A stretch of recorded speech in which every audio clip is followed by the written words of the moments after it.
Welcome to Mindful Moments. Nourish your mind on the go. Our AI narration lets you delve into the wisdom of timeless books, extracting those golden nuggets of insight. All right, we're diving into some pretty heavy stuff today. Yeah, this one's a classic. W.E.B. Du Bois, Black Reconstruction in America.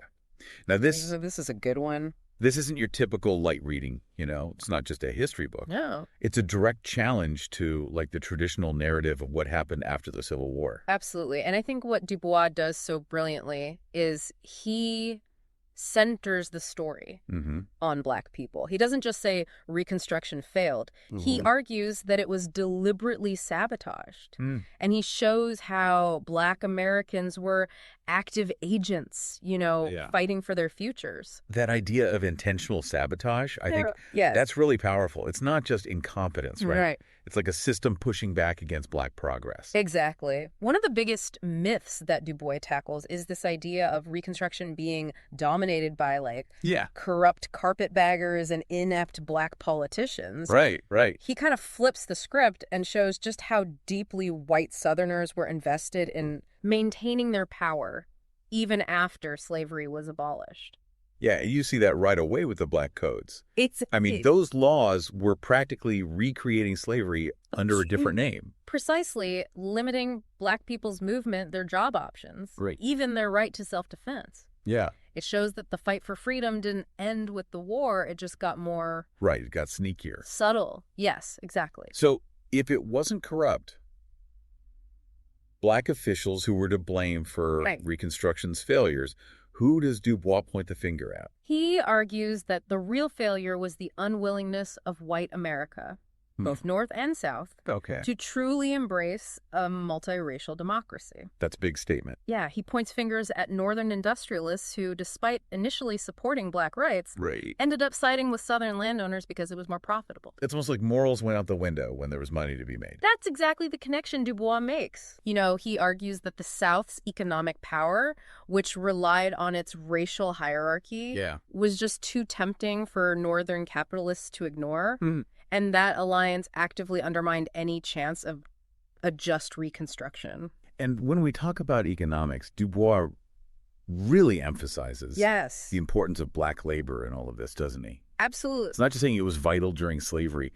It goes beyond that. Yeah, he argues that Black labor was the foundation of the South's entire economy, both during and after the war. Right. He even goes so far as to connect the exploitation of Black workers in the South to a global system of capitalism that devalues and exploits people of color worldwide. That's huge. Yes. Linking the struggles of Black Americans to a global system of injustice. Right. Definitely makes you reconsider the scope of this book. Absolutely. Du Bois forces us to see the uncomfortable connection between racism and capitalism. And it's not just theoretical. He gives tangible evidence of how this played out.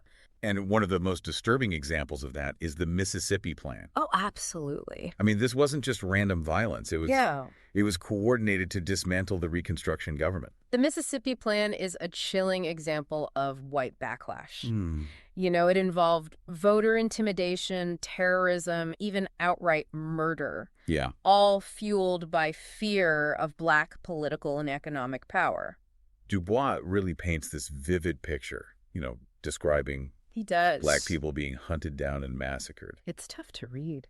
It's a stark reminder of how brutal Southern society could be. And that brutality wasn't accidental. Right. It was systematic and politically motivated. Yeah. A deliberate attempt to crush Black aspirations and restore white supremacy. So you have this narrative of Black incompetence that was used to justify dismantling Reconstruction. Right. But then Du Bois comes in and says, hold on, corruption wasn't just a Black problem. He acknowledges that corruption existed, but argues that it wasn't primarily due to Black officials. Instead, he points fingers at white businessmen and politicians who were profiting off the system. He's saying the dominant narrative was deliberately distorted to demonize Black people and protect white society from blame. That's a powerful claim. It really makes you question everything you knew about Reconstruction. And that's exactly what Du Bois wants us to do. He's challenging us to re-examine our understanding of this period and see it through the eyes of those who are most marginalized and misrepresented. One of the things that really struck me in the book was how much emphasis he put on education. Yes. For Black communities, it wasn't just about learning to read and write. It was more than that. It was a path to empowerment. Absolutely. They saw education as a way to combat the legacy of slavery and claim their rightful place in society. Yeah. It was a testament to their resilience. Right. And their belief in the transformative power of education. And it wasn't just about like individual advancement. They saw education as a crucial tool for building a collective future for the Black community. So they were thinking long term. Yes. About cultivating leaders and creating a more just society for generations to come. Exactly. And that vision, it really resonates with the ongoing struggles for educational equity. That we see today. Yeah.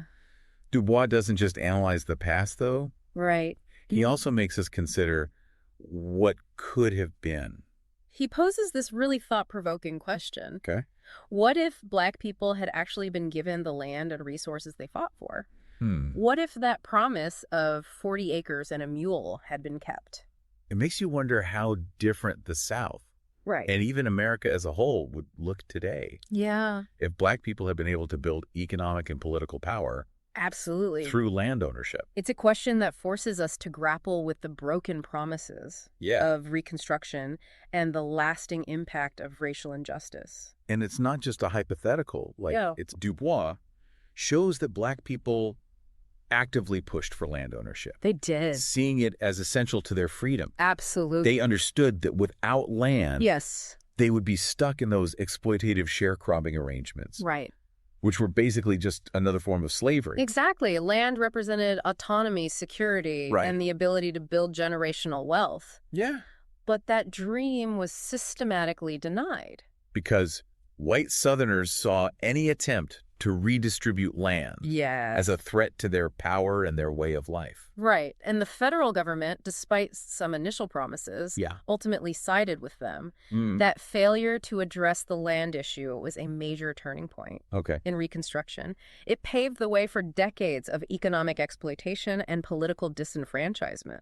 Du Bois also takes a deep dive into the fight for suffrage. Yes. Laying out the heated debates over Black voting rights that took place all over the country. It was a battle fought on many fronts with Black activists, abolitionists, and some progressive politicians pushing for voting rights. Yeah. While conservative forces fiercely resisted them. He really exposes the hypocrisy of those who claim to support Black freedom. Yeah. While simultaneously denying them the most fundamental right of citizenship. And he shows how expanding suffrage was seen as a direct threat to the power structure, especially in the South. Yeah.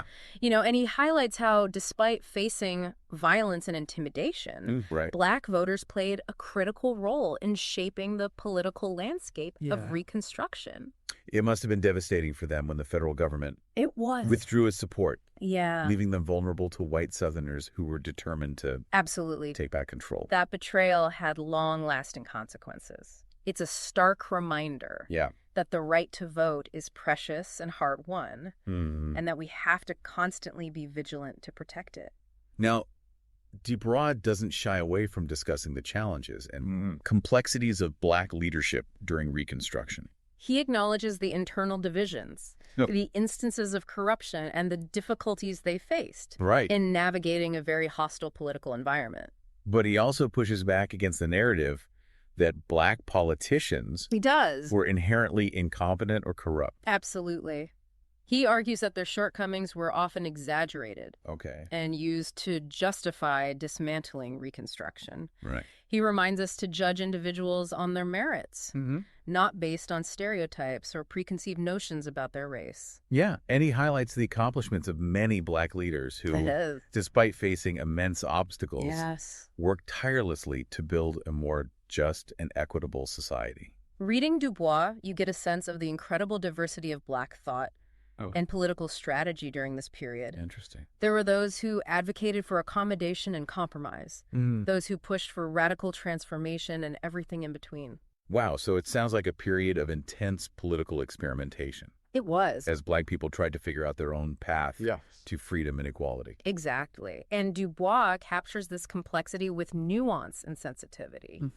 He avoids simplistic generalizations or hero worship, And he also doesn't avoid the issue of class No, he doesn't. and how it shaped Black experiences during Reconstruction. He recognizes that there were class divisions within the Black community, Okay. with some benefiting more from the opportunities of freedom than others. Yeah. He explores the tensions between the aspirations of the Black elite Right. and the needs of the Black working class. And how those class dynamics played out in politics, right? Yes. Influencing alliances and policy decisions. Right. It's a reminder that even within marginalized communities, there are internal power dynamics and competing interests Wow. that affect the struggle for liberation. And that racism doesn't erase class distinctions. Exactly. It's something we still grapple with today. Absolutely.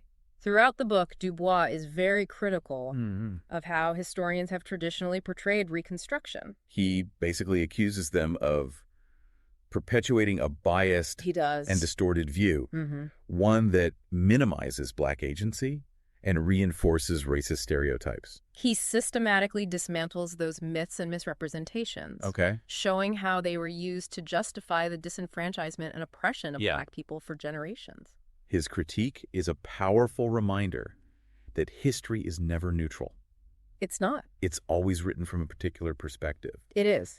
And we need to be critical consumers of historical narratives. Absolutely. We can't just accept the dominant narrative at face value. No. We have to dig deeper, look for the voices that have been silenced or marginalized. He encourages us to question the stories we've been told, to seek out alternative perspectives, and to be mindful of how history is used to shape our understanding of the present. So it's not about finding the one right answer. No. It's about engaging in a critical dialogue with the past Yes. and allowing that to inform our understanding of the present. And that's what makes Du Bois' work so valuable. You know, he provides us with a framework for understanding the complexities of race, class, and power in America, a framework that remains relevant even today.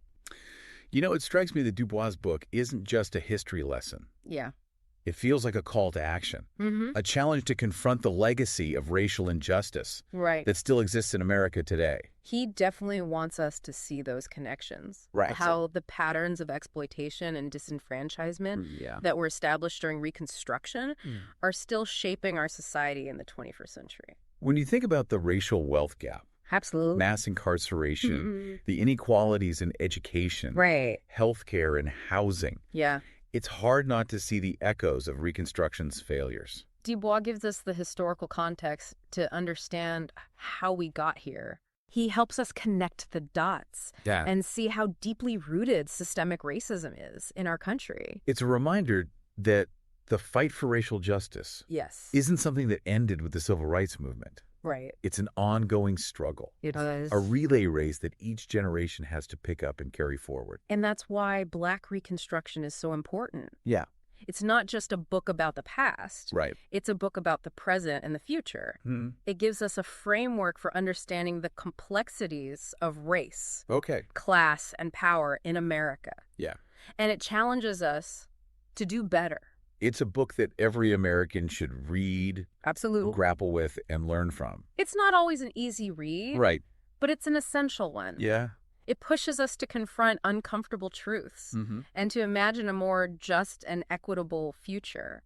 So what does all of this mean for you, the listener? Well, Du Bois' Black Reconstruction reminds us that history isn't just something we study, it's something we live with. It shapes who we are in the world we live in. Absolutely.